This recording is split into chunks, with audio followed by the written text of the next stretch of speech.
Hello, everyone, and thank you for tuning in to the Liberty Report. With me today is Daniel McAdams, our co-host. Daniel, good to see you. How are you this morning, Dr. Paul? Doing well, doing well. Tuesday. Ready and raring to go. Yeah. Want to start off with, let's see, what happened we talked about? We haven't talked about the viruses or anything like that, or the lockdown or the court cases. Zero. But it looks like, I thought we were over this lockdown business, and I thought everybody confessed, and they said, we're sorry we did it, it cost too much money and it was unnecessary. All those confessions, but now they've run out of confessions because they closed down the Catholic churches. You can't go to confession anymore. So I guess that's why we're getting another lockdown here. It's coming, and that looks like they're serious. You think a little bit of science. You know, this is a new administration. You know, we've criticized Trump on occasion because he's not quite scientific enough on some of his things.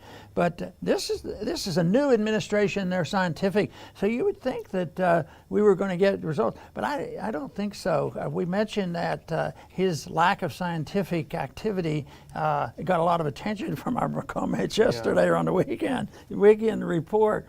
But I know it's good news when the sheriffs are standing up for the people. And it looks like they're starting to do this. This headline, 3 more sheriffs say they won't enforce Cuomo's Thanksgiving limits. Yeah. Well, you know, that's a start. New York City. Doesn't matter much now. There's nobody in New York City anyway. So, and the people upstate, they can't handle the people upstate. They still live in a half-free country. But in New York City, there's nothing left. But nobody anticipated, you know, give up a little authority here, put everybody on welfare, take care of people, it'll be okay. But no, the lockdown is there. The city is boarded up, and now they want to lock it down again. And it's just totally bizarre. It seems like they don't learn much from experience. I guess it's going on and on. So it looks like Thanksgiving's the target right now. And since the goal is to upset people, maybe this will upset another 5% of the people. Hey, we can't have our kids over for Thanksgiving. But so it's a mixed blessing. It should wake up people to what's going on, but it's also dangerous because there's a lot of people in Washington, and the new administration obviously is a lot less friendly, you know, to having an open society. So they're not going to help us. They're the enemy of the people wanting to make up their own mind and have Thanksgiving. So this is another big deal. There's the whole idea of distortion about the danger of the virus, the testing of the virus, and there's the total refusal to think about, you know, the cost of the lockdown. And I think that nobody's done the calculation, but it's not a couple $billion. I bet you when the dust settles, and because it won't be over until it's over, it's going to take a long time. And it's going to be into the trillions of dollars. But then who's going to add up the cost of lost liberty? When will cities like New York City come back? Will they recover from the lockdown? But then they have to recover from all their other previous policies that they've had. You know, the welfareism and the inflationism and all these things. So it's a pretty darn big mess. But fortunately, the answers are available. They're not complex. The people can have it as soon as they decide. And when we see some of these spotty bits of news, like the sheriffs, they're on our side on this. We're not going to arrest you. We're going to march into houses. One policeman said, you know, there was a constituent called him up to the sheriff's office, and he says, you know, what are you going to do? I want to do the right thing. You know, I'm a good citizen.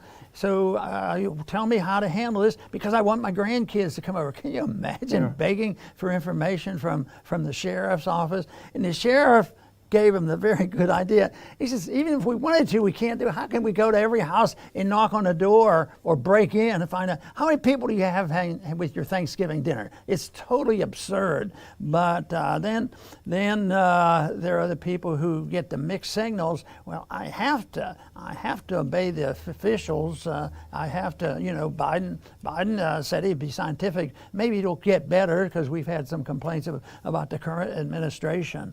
But this is ongoing, and the question now, will there be Thanksgiving? I predict that there will be more people that will be celebrating Thanksgiving in the ordinary fashion than that will not. I think they are going to do it, and let's hope they do. Well, this is something that they can turn on and turn off at will. This is not conspiratorial. All of a sudden, out of the blue, we're seeing this massive obsession now with COVID. We're in the middle of a pandemic. We can't do anything. It's kind of ironic because it does take the tension away from the claims made by the Trump administration that he was cheated out of the vote in any attempt to find any evidence. We're seeing some evidence in places like Georgia where oh my gosh, they found 800 votes for Trump. They were hidden under the rug or something. So all of a sudden, no one's talking about that. We're talking about COVID again. We're talking about lockdowns again. We're talking about crackdowns and canceling Thanksgiving. This is something you've said many times, Dr. Paul. The people who are coordinating this, and this is not a conspiracy theory, this is a conspiracy fact, the people who are coordinating this are determined to suck any little bit of joy out of life. Oh, you like to go to the beach? We're going to close the beach, even if you're the only person. Close the beach. Keep people apart.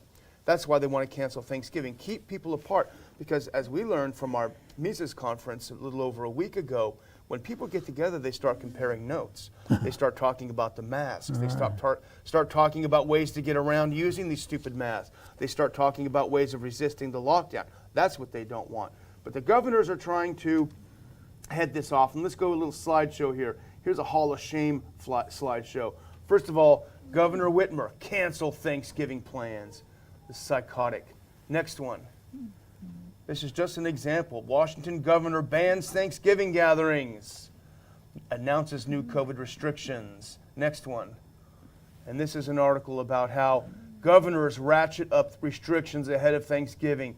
Here's the guy who runs New Jersey, Phil Murphy. What a thug. He said, I must again pull back the reins. It gives me no joy. You liar, it gives you great joy. You love doing that. Of course they love it. And one more.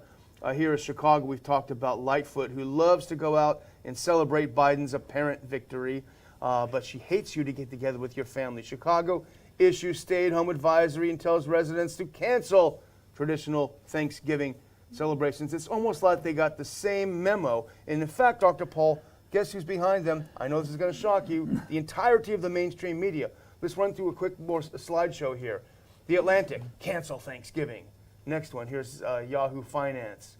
Coronavirus cases at the worst explosion means it's time to consider canceling Thanksgiving. And the next one, MIT, got to bring the smart people on board. It's not too late to cancel Thanksgiving. I don't know, Dr. Paul, to me, this looks like a conspiracy. Well, it is, but they have to prepare the people. The people aren't going to do it if they don't really join in philosophically and say, boy, the people who are in the know are telling us all this story, how dangerous it is. They did it, in the summertime. They had to get people prepared for the second wave, and they had to do something which they're very good at, is use fake numbers in the data collection and say, look at what's happening. Yeah. We're all going to be dead in 6 months if we don't lock ourselves into our house. So they're able to manipulate the statistics. Of course, the one reason why they get away with this is because the virus is difficult to identify. Yeah. It's very difficult. So they changed the rules not too long ago. They decided that the whole test has been wrong. You're supposed to put it in a centrifuge for 30 minutes at max. They do it for 45 seconds. And even Fauci said, oh, they're not reliable then. And all this is based on it. So this is coming up now, and again, because they have to get the people prepared and get them scared. And in a bit, I think you'll be putting up a chart that shows exactly what they've done. They've changed the definitions once again to support this idea that things are so bad. Let's see if we can get that chart up now. Yeah, I think we'd have to move ahead a few to get to that chart. If we can move ahead three places to the chart. Yeah, here's the chart you were looking for. Yeah, okay, there it is. Because I think this is dramatic. They had to change the whole thing. So what they're talking about there is, the number of daily charts. Daily tests. Yeah. Okay, the testing is the blue line. The blue line. The blue line crashed. All of a sudden, they quit testing. What do you think happened? The positivity rate went up. And now they're saying, look at the positivity rate. we're out there testing people, very reliable science, and the positivity rate below 4%. Yeah. How can we scare the people into another lockdown at 4%? Well, just do less testing. Now it's 17%. Yeah. This is horrible.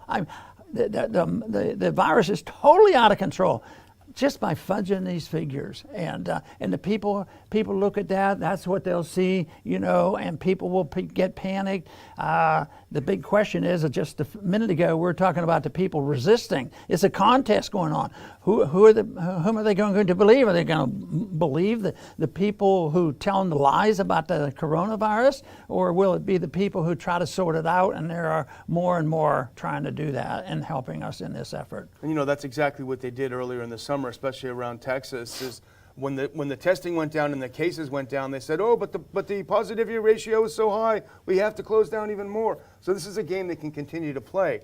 But back a couple of pieces ago, I mentioned the Yahoo thing about the doctors saying you got to cancel Thanksgiving. Here's what this guy said: "We need to be careful in how we plan our celebrations. That there's this fake sense of comfort you get from hanging out with friends or family members that that somehow you're going to be safer than just the average person on the street." So basically, his message is you need to also fear your friends and your family members. Don't have them over. I mean, if this is not a massive psychological operation, I don't know what is, to get people to fear and hate everything that's around them.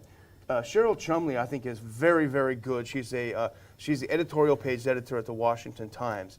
And she had a great piece today where she echoed what Dr. Atlas said, which is, at some point, you're going to have to rise up. Atlas clarified he meant only peaceably. But here's what Chumley wrote.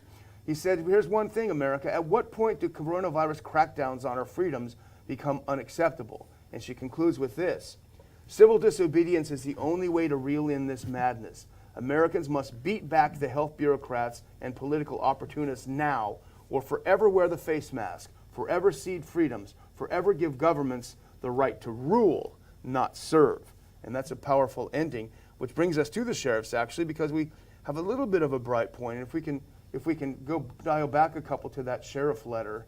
There we go. Thanks, Khan. This is the sheriff responding to Cuomo saying, "You better not have more people in your home than I say." The sheriff wrote back, this is from the 16th. He said, "In response to numerous inquiries about whether the sheriff's office intends to enforce Governor Cuomo's executive order limiting the number of guests at Thanksgiving gatherings to 10 people or less, the Saratoga County Sheriff's Office will not do so." And that's great news. And then the next one is just an echo of what you said earlier, Dr. Paul. He was followed now by 2 more sheriffs who say they won't enforce it. Let's make it 200. That would be great, wouldn't it? It's growing. You know what? The contest, from my viewpoint, is that it's the issue and the philosophy of collectivism. People think in groups and people are treated in groups. They're not treated as individuals. Of course, that's the source of all this racial friction and everything. Everybody's put into a group. And so it's collectivism. And right now there's this effort to really put collectivism in charge, but you have to eliminate any source of support for individualism. And of course, one of the greatest sources of the concept of individualism over the centuries has been the belief in religious values, especially Christianity. Yeah. The individuals are responsible for themselves. And but right now, this is the contest. So what are they doing? They're closing down the churches and they're mocking people and they think this is going to solve the problem, but it isn't going to be if we turn it over, because it's what we deal with is mob psychology. Get the mob worked up and then they act together. This is what's happening. Then they listen to the lies about data. Yeah. Whether it's the data about the virus or data about the election, and if they can't get away with it, they just change the rules, and they never give up. They have no shame. They get caught and there's no shame. That's the amazing thing about this determination of collectivism. And it's not limited to the U.S. The Europeans started actually a little bit before us with this second wave of lockdowns and crackdowns. and it's getting worse and worse. Ironically, I mean, typical of government, it didn't work the first time, so let's do it again. That's their approach to it. But let's pick up this next clip. This is from the UK, where police broke up a baptism.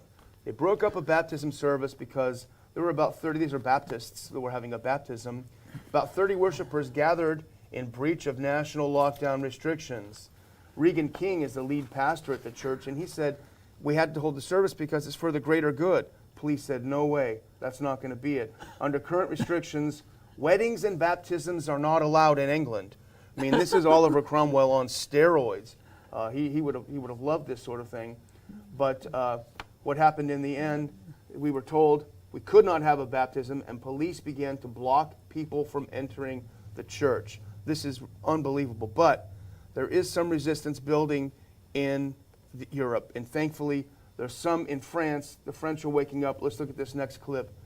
Oh no, this is other good news. I guess the French one is after this. Angela Merkel is forced to postpone a big crackdown because the other German states told the central government, you're going too far. You're going way too far. And then we can talk about that in a second. I just want to get this one out of the way. Thousands of French Catholics joined protests against government ban on public celebration of Mass. Here's a quote from Father Michael Viot in front of the Church of Saint Sulpice in Paris. We were weak enough to sacrifice Holy Week and Easter. We will not have the weakness to sacrifice Christmas. Good for them. You know, and you mentioned the term that the collectivists use, and you have to be aware of, for the greater good. Yeah. Because it's not for your right to live your own life and as an individual and assume your responsibility for taking care of yourself. It's the greater good. But they never tell you, and they never suggest, who defines the greater good? Yeah. It's whatever they want. Whatever the thug is that's in power wants to do with the other people. You know, along with this, I want to make sure that the thousands of French Catholics are protesting about the Mass. But it's interesting. They closed down the Mass, but they also closed down the bars. Yeah. You know. Well, which means that in a free society, you could still go to the bar, you could go to church, and you could walk out and have a glass of beer if you wanted. After church, yeah. Maybe before. Be a good Catholic, you know. Exactly. Rome Rebellion. Well, that's true. You know, we wanted to talk about some of the repercussions of the lockdowns because everyone presenting the lockdowns as if it's such a wonderful thing. But I think you wanted to talk. Do we want to talk about Georgia first before the lockdowns, or do we want to? Yeah, let's talk about Georgia. Yeah, this is sort of an outrage type of thing. It goes along with my statement. They never learn, and they never give up, and they have no shame. You know, there's been an election, and the one thing I am really hoping for, since it's very hard to anticipate or think I can influence the recount, but you'd think the people would wake up that, there's probably a little bit of fraud going on, and this whole thing about hundreds of thousands of ballots being sent out, and all the.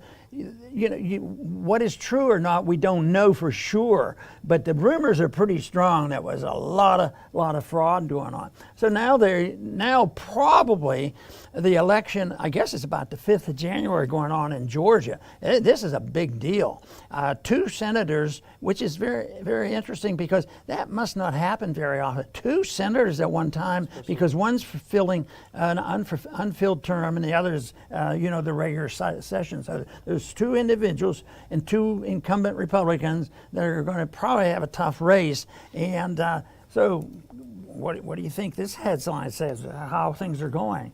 The Senate Watch, and this comes from Senate Watch on Hedge, more than 600,000 voters in Georgia have requested mail-in ballots for January runoff. Oh, it was just a coincidence that many people got interested. It's their civic duty. They'll probably mail them all out in one package. But there are ways of getting around some of the shortcomings of of absentee ballot without closing it down. But I think with all of a sudden, how did they know there were 600,000 unless you were sending them out in a package? But so my point is, how can we expect the recount to be authentic, and how can we expect the next election to be authentic? There is a chance that it could be improved. You'd think it should be, and it's their attorneys against our attorneys, I guess, one side against the other on how to try to keep it honest. But the people who don't think a whole lot about pure democracy say, it ain't going to work. This is when democracies get to the point where all they do is pass out and redistribute wealth. Believe me, you can't overcome it by having an election. The election always is rigged. Yeah. And just think, we witnesses, we saw them. We saw not only the politicians on the receiving end, but we saw and have bumped into a few of those lobbyists that were there trying to control things. So that type of a system, the system was destined to end like this, but that doesn't mean you shouldn't try and get honesty back into it. Maybe we can revive a principle where they would be at least a little less dishonest and report the truth. Well, a start would be maybe to find out how many of those 600,000 are actually alive, because my guess is not many of them. But, the Senate stands at 50-48, Republicans now at 50. They need to take these last two seats to maintain their majority. Of course, the Democrats are desperate to get those two seats because that would leave Kamala Harris as breaking the tie vote. It would be 50-50 and she would break the tie. So this is a critical race, especially for the Democrats who view this as an opportunity to really consolidate power in what appears to be a coming Biden administration. So, we saw last week the DNC openly telling people to move to Georgia so they could vote in the race. So move in from out of state, which is absolutely illegal to do. We know they're pulling out all stops. And the answer, I think, to your question is how can we trust these elections? I think we can't. We can't trust them at all. I think what 2020 has revealed, and this is not the first time, but our entire electoral system is an absolute farce. It's worse than anything you'd see in some banana republic. There's two parts to what you're talking about, and trusting an election is a big deal, and it looks like we're losing that fight. But I think that even if the election could be open and nobody cheated and nobody stuffed the ballot box, it still isn't touching the most important thing, and that is, once the government is there, what kind of moral principle are they following? Do they have a moral principle that you can't use violence and force to redistribute wealth and pass out favors? And that's what our system is all about. There were trillions and trillions of dollars, and it just happens that the system has been rigged, that the rich get rich and the poor get poorer, the middle class gets wiped out, the Federal Reserve prints the money, and they exclude themselves. But, even if you got to the point where what is perceived as an honest election, 10 million people voted and they did this and nobody cheated, nobody stopped the ballot box, but the contest isn't in between liberty and authoritarianism. It's what form of authoritarianism are you going to vote for? And besides, once the principle is conceded that they can be authoritarians, then there's no holding back. It's just a fighting over who's going to run the show, and we know that the Republicans aren't necessarily great on holding back the welfare warfare state. Yeah, that's for especially sure. The warfare state. Well, you said it when you talked about the rich getting richer and the poor getting poorer, and I think this next picture says it more than anything else. This is one of the most poignant things you'll see. Thousands in Texas line up in cars to receive food before Thanksgiving. This is around the Dallas area. It's an unprecedented line of cars looking for food. And you made a great comment before we started about how is this possible? Things are supposed to be doing so well. Yeah, it reminds me of the title of the book, A Tale of Two Cities. Yeah. There's two economies going on here. And it isn't so neat that it's the very wealthy and everybody in the middle class, because there's some people in the middle class that lucked out. It's a little bit of luck in here, because if you're in a position where you are middle class and your business has sent you home, some of the people have done quite well. They've started new businesses. They've been able to accommodate their job. At the same time, they had less expenses and they've saved some money, and they're now spending money. But the real irony here is the pretense on both sides of the aisle, especially the Democrats, though, we care about the poor people, the working man, the person that has to go out and sweat for a job, and do these things. And yet they're the ones who aren't getting back in the jobs. I mean, how many people in New York City would be in that category? Not the average middle class, because there's a lot of people in middle class have done pretty well and might be doing better. But the person that depends, on labor, and they might have lost their job. They may have lost their houses now. And the numbers now are showing that the housing bubble is getting similar like it was with the last housing bubble, and is getting dangerously huge. And so the poor people do suffer. And the real irony is, they're the target of all the humanitarians in Washington, especially the ones from the far left. And that's what socialism is all about. We have to get rid of these corporations making all this money, and we have to help the poor people. And in Texas, we're a wealthy state, and yet there's still 7,000 frozen turkeys. And the lines, there must have been a lot of hungry people, because there were more than 7,000 cars, it looked like, just lining up to pick up their turkey. And what kinds of people are these? Well, I would guess they're waitresses, waiters, hairdressers, even small business owners. These people can't work from home. They don't have white-collar jobs where they can sit there tinkling on the computer like so many of these people that love lockdowns, sitting around in their pajamas. But you're right, nobody cares for them. And the truth is, neither of the parties, certainly not the Democrats, neither of the parties gives a hoot about working men and women in this country. The Republicans will blow all their money on military stuff that we don't need. The Democrats are too busy looking for the great reset and getting rid of money and getting rid of jobs.